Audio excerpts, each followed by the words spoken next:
안녕하십니까. 반갑습니다. 진짜 시황의 최수창입니다. 네, 날씨가 이제 추워졌습니다. 첫눈도 왔다고 하죠. 날씨가 이제 추워진 상황에서 이제 올 2015년이죠. 2015년 증시가 이제 사실상 거의 얼마 남지 않았습니다. 근데 이 얼마 남지 않은 구간에 굉장한 이벤트들이 많이 남아 있습니다.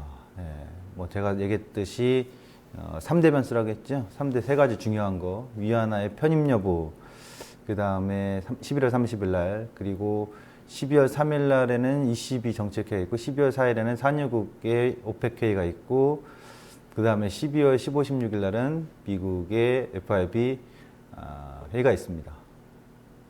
연말을 앞두고 어느 한 딱 일정한 방향으로 보이지 못하고 뒤죽박죽 변동이 변동이라고도 변죽스러운 그런 가능성이 있는 그런 올 연말이네요. 자, 오늘 11월 25일 수요일 날 증시 시작해 보도록 하겠습니다. 증시 시작했는데 진짜 시황을 시작해 보는 거죠. 지수 한번 보여주십시오. 3대 지수가 어떻게 갑니까? 2014포인트 13.96 딱 바꿔주네요. 2013.96. 코스닥은 689포인트 정도고요. 선물지수는 또 전일 총가 대비 별 크게 변화가 없이 또 마무리가 아니라 그렇게 흘러가고 있는 것 같습니다. 오늘 제가 이제 얘기해 드릴 거, 지난주부터 거의 조금씩 던져드리고 있죠. 여러분들한테 이런 부분들을 고민해 보십시오. 고찰해 보십시오. 염두에 두셔야 됩니다. 내년에 제가 증시가 어디까지 뭘 본다 만다 이런 얘기는 아직 명확하게 해드리지 못하고 있어요. 괜히 뭐 명확하게 얘기했다가 문제가 되지 않을까 싶어서 지금까지 뭐 보셨겠지만 보이는 자리들, 회귀 자리들은 명확히 왔습니다. 내년에 증시 6월 달까지 1년도 보이긴 하는데 특히 6월 달까지 보이는 자리가 있는데 그런 것을 시리즈식으로 오늘 또 이야기 좀 해드릴 겁니다. 오늘 코스피포인트 한번 보도록 하죠. 차분하게 가겠습니다. 차분하게. 중요한 얘기이기 때문에 그렇죠. 코스피포인트가 3년째 2013포인트 의미는 졸리다 이거죠. 그렇죠. 포인트 자체가 3년째 2013포인트. 졸리잖아요. 왜 우리가 그 파생 매매 하시는 분들이라든가 장중에 대매매 하시는 분들이 하루 종일 고조폭이 뭐 1포인트도 안 되고 0.8포인트 내서 왔다 갔다 해주면 무지하게 졸리죠. 사실 어제 오늘 같은 경우 시장 하루 흐름을 보라면 졸려요. 졸리다가 이제 가끔 갑자기 이제 깨가지고 벌떡 일어나. 보니까 뭐 빨간불 하나 들어와 있고 종목 중에서 저 생뚱맞은 거 이런 식이란 말이죠.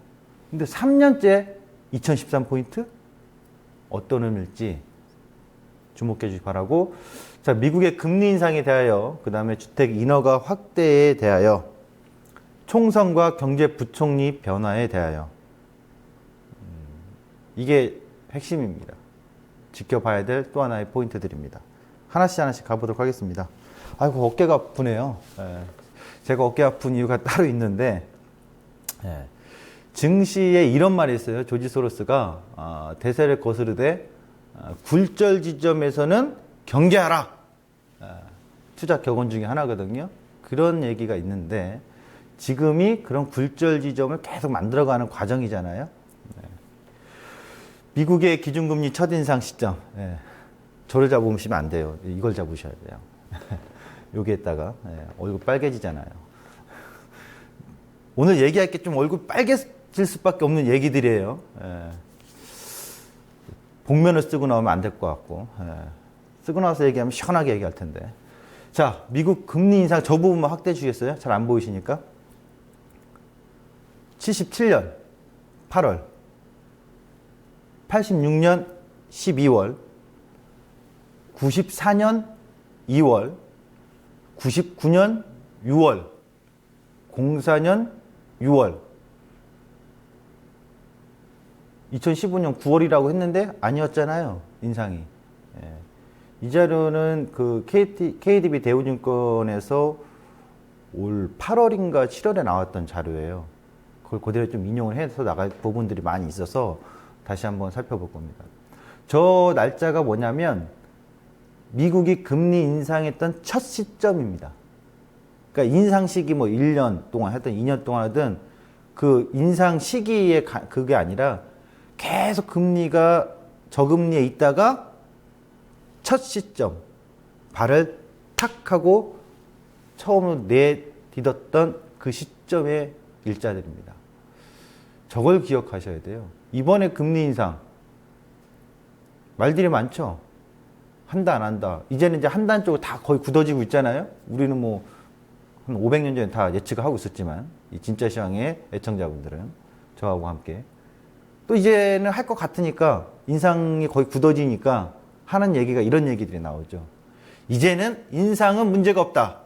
속도다. 이 얘기도 우리는 예측하고 있었잖아요. 그 이후의 속도 부분은 아무도 모릅니다. 얘기를 해줘야지 알지. 그러면 주목할 것은 이 첫 인상 시점했던 과거의 시점을 살펴보면 올 12월 달에 우리나라 증시는 어떻게 될까라는 걸 예상을 해볼 수 있고 가늠해 볼 수 있잖아요. 네? 그것을 주목하셔야 돼요. 지금 시점에서 뭐 금리 인상 뭐 몇 % 할 거냐, 또 앞으로 얼마나 빨리 할 거냐, 뭐 이로 인해서 이제 문제가 없다, 경제 실적이 좋아서 자신감의 표명이다, 이런 얘기 다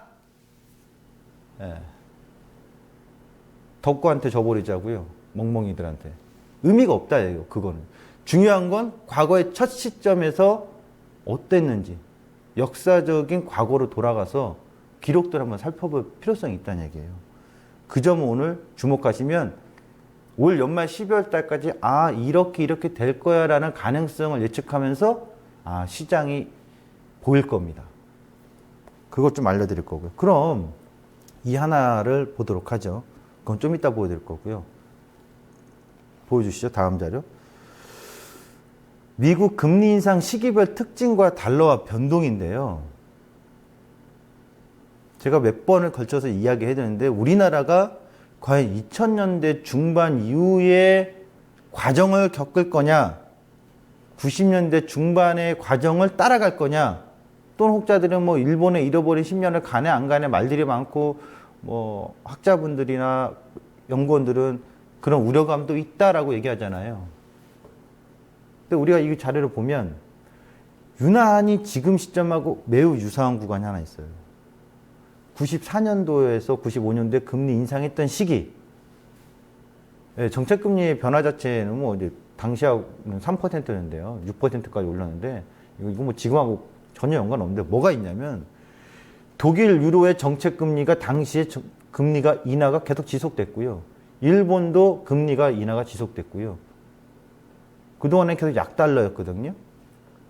그 전부터. 그리고 보시면 경제 성장률도 비슷합니다. 지금하고 미국의.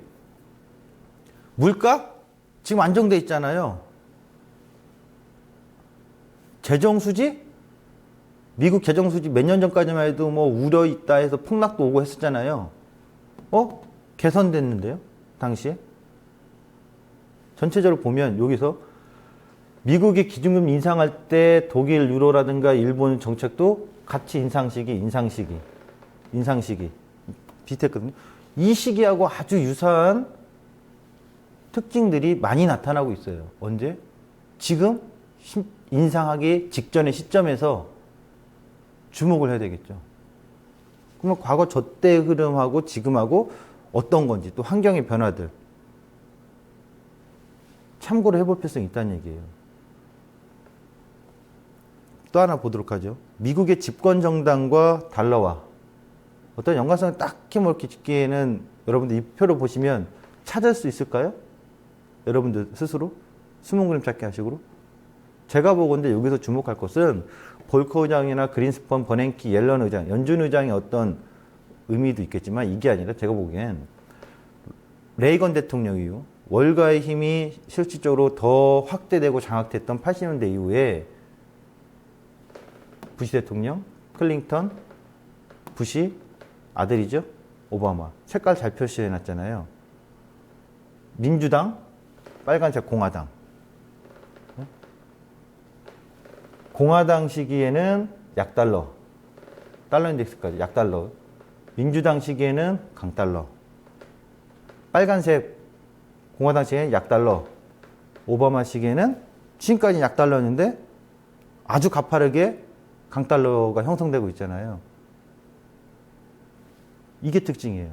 미국의 집권 정당에서 60년, 50년대까지 갈 건 없고요. 예.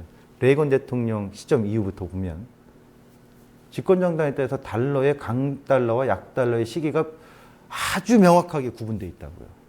그럼 지금 달러 인덱스가 100을 상해 도달했나요? 넘어오는 상황에서 계속 강달러에 지속된 의미는 가능성이 굉장히 높겠죠.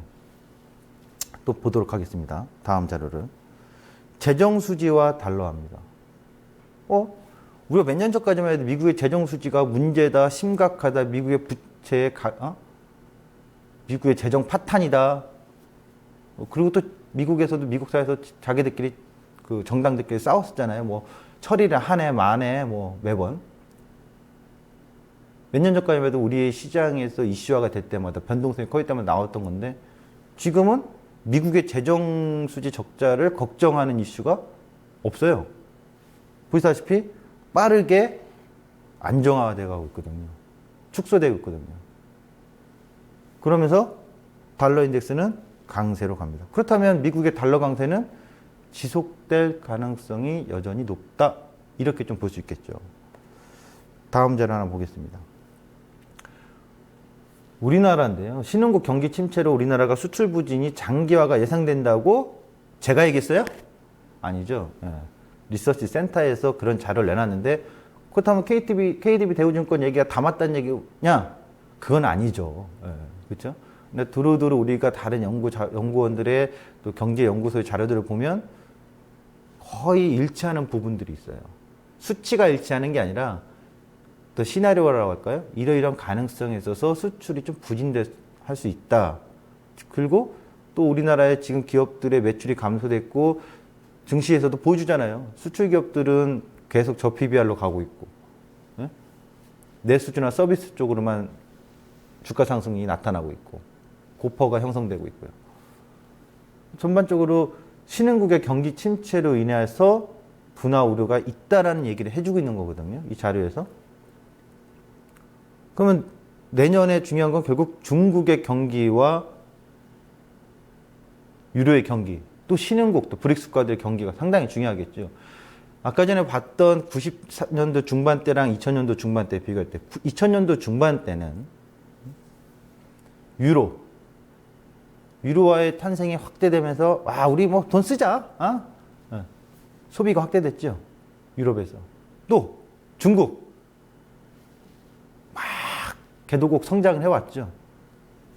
어마어마하게 좋을 수밖에 없었죠. 또 미국 좋았잖아요. 소비. 그러니까 크게 보면 대륙적으로 유럽 대륙, 아프리카는 큰 의미가 없죠. 아직도. 유럽 대륙. 중국 막 커오고 있었고 미국 소비 잘 나오고 있었고 당시에는 소비 지표 엄청나게 봤죠. 2000년도 중반에는. 미국의 소비 지표만 발표했다면 뭐 주목했었으니까요.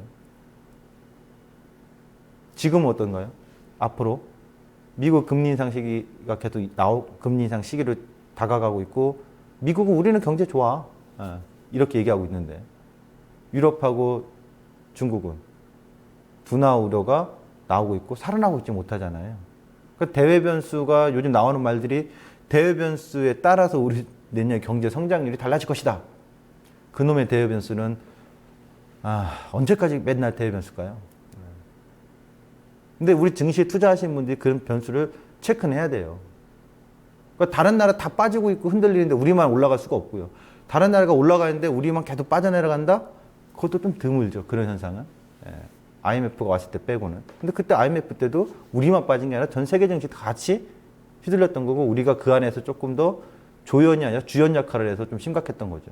그러니까 세계는 하나의 흐름을 보여준단 말이에요. 그래서 신흥과 경기 침체 부분을 주목을 해야 됩니다. 이것이 살아나느냐, 정책적인 효과에 힘입어서 아니면 지속될 거냐. 그러면 잠깐 이 차트로 와서 보도록 하겠습니다. 보여주시죠. 저는 앞으로 내년 뭐 어떻게 될 거예요? 미국이 금리 인상하니까 경제에 자신감이에요? 예? 뭐 우려감이에요? 이 얘기는 다 언제 얘기하자고요? 예, 옐런 의장이 얘기한 이후에 얘기합시다. 그전에는 주목할 것은 12월 달에 증시가 어떻게 움직일 건지 예측해보고 예상해보고 준비해보자 이거예요. 보시죠. 보시면 2004년도 제일 최근에 미국의 기준금리가 첫 인상됐던 시점 6월 30일 날 발표한 걸로 알고 있어요. 6월 달은 양봉이었네요. 그러면 이렇게까지 보면 이렇겠죠. 봐라 이제 미국의 기준금리 2004년 인상해도 계속 간다 라고 했을 거예요. 그때 혹시 그때 주식 투자하셨던 분들 웬걸? 다음 달 뚜껑 열고 나니까 장대 연봉을 확 흔들어 버리는데요. 그 이후에 더 올라갈지 말지는 그때 가서 생각해 보자는 얘기예요. 제 말은. 근데 발표한 시점, 첫 시점에서는 어쨌든 변동성이라는 게 생겼잖아요. 하락 눌림이. 그때만 그랬나 보죠. 또 과거로 가보겠습니다. 타임머신 타고. 99년입니다. 99년 6월이었죠. 봐라, 또 양봉 나왔네요. 다음 달 음봉이네요. 그리고 나서 더 올라가든 말든 그건 나중에 문제입니다. 또 한번 가봅시다. 언제 있었죠? 94년이죠? 어우, 어마어마하게 올라갔네요. 94년 여기서 보면. 그런데 어디 갔습니까? 또 사라졌네요. 여기 있죠? 보시면 2월 3일 날 발표했어요. 그린스펀이. 어때요? 빠졌네요. 그리고 나서 올라가든 말든 보셨지만 엄청나게 올라가긴 했죠. 근데 어쨌든 그 첫 시점에서는 변동성이 나오고 흔들렸잖아요. 또 가봅시다. 86년 있었죠. 86년. 이렇게 보여드릴게요. 무지하게 많이 갔네요. 갈 수 있어요. 그런데 12월 달에 발표했을 때는 어땠어요? 1월 때 양봉 나오기 전에? 흔들렸죠. 네. 올라가다가 흔들려 버렸잖아요. 그 다음에 86년 전에 77년도죠. 아이고, 무지하게 오래 가네요.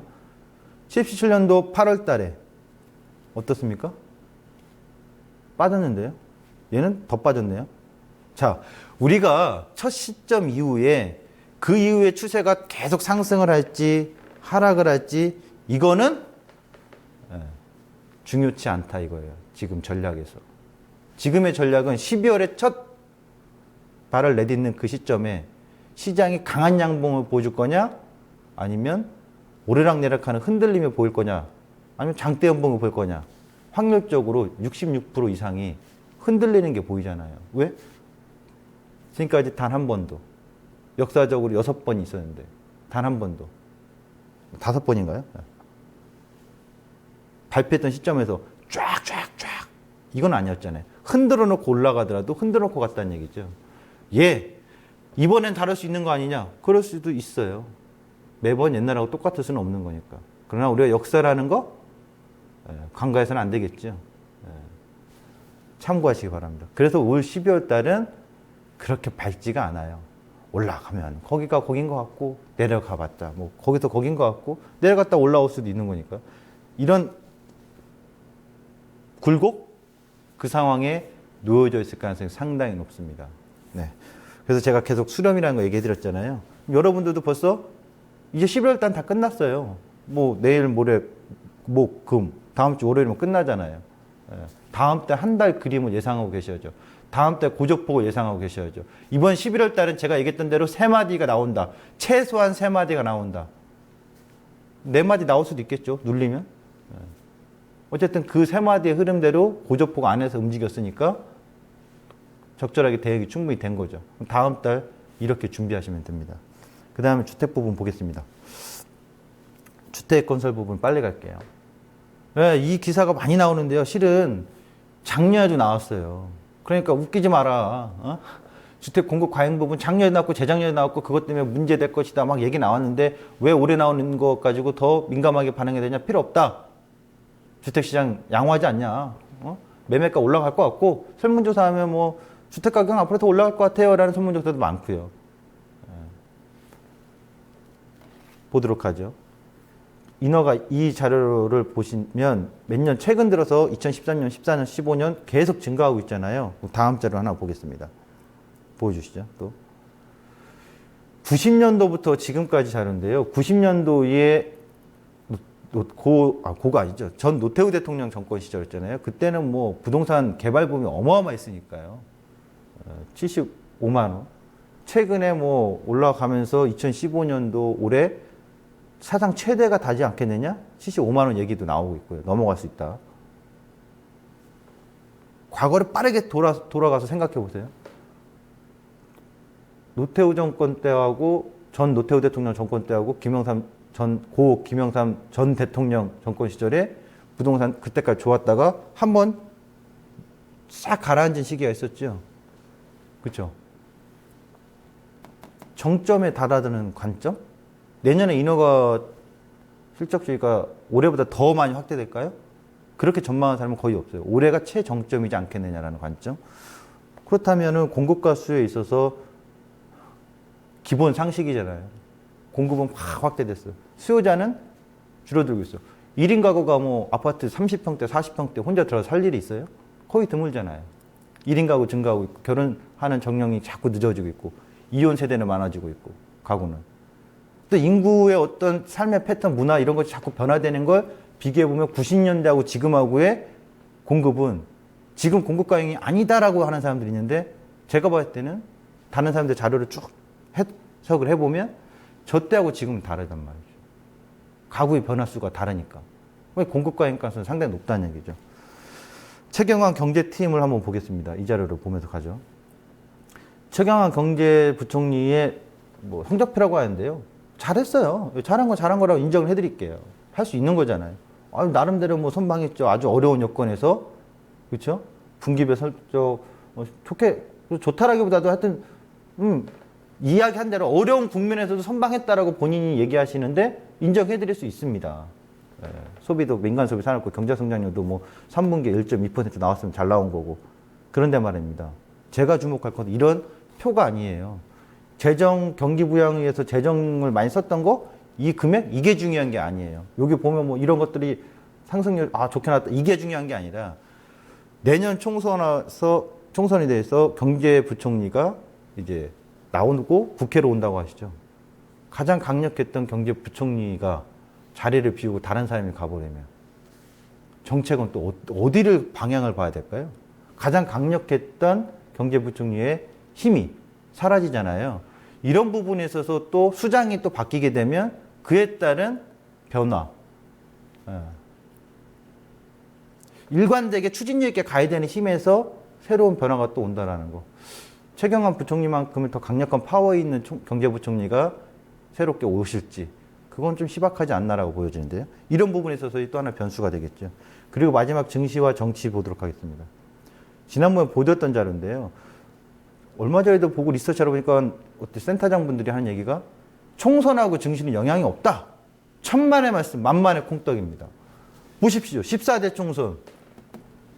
매번 총선 때마다 우리나라는 변동성이 있었단 말이죠. 오르고 내리고를 떠나서 변동성이 확대됐단 말이에요. 그리고 공교롭게도 미국의 대선하고 우리나라 총선하고 겹쳤던 세 번의 해에는 변동성이 더 커지면 커졌씩 안 커진 적이 없단 말이죠. 그러니까 증시하고 정치는 뗄래야 뗄 수 없는 관계죠. 고등학교 때 정경 시간 있었잖아요. 정치와 경제 시간, 과목이. 이걸 내년에 주목을 하셔야 돼요. 다음 자료 보겠습니다. 빠르게 갑니다. 선무지수 이거 수렴 과정 계속 있다라고 얘기해드렸고요. 마지막 자료입니다. 이거 오타입니다. 2103이 아니라 2013포인트입니다. 2013년 2013포인트 제자리. 잘 보십시오.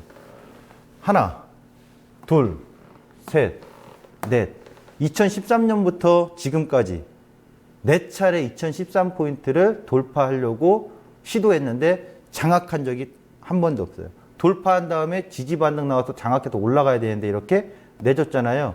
이번이 5번째예요. 실패냐 안착이냐. 그러니까 수렴 과정이 계속 있는 거에 머물러 있는 거고, 지금은 이 수렴 과정에서, 그러니까 조지 소로스가 얘기했던 격언처럼 굴절 지점에서의 경계를 늦추지 마시기 바랍니다. 다음 시간에 다시 한번 정밀하게 다시 얘기하도록 하겠습니다. 지금까지 진짜 시황의 최수창이었습니다.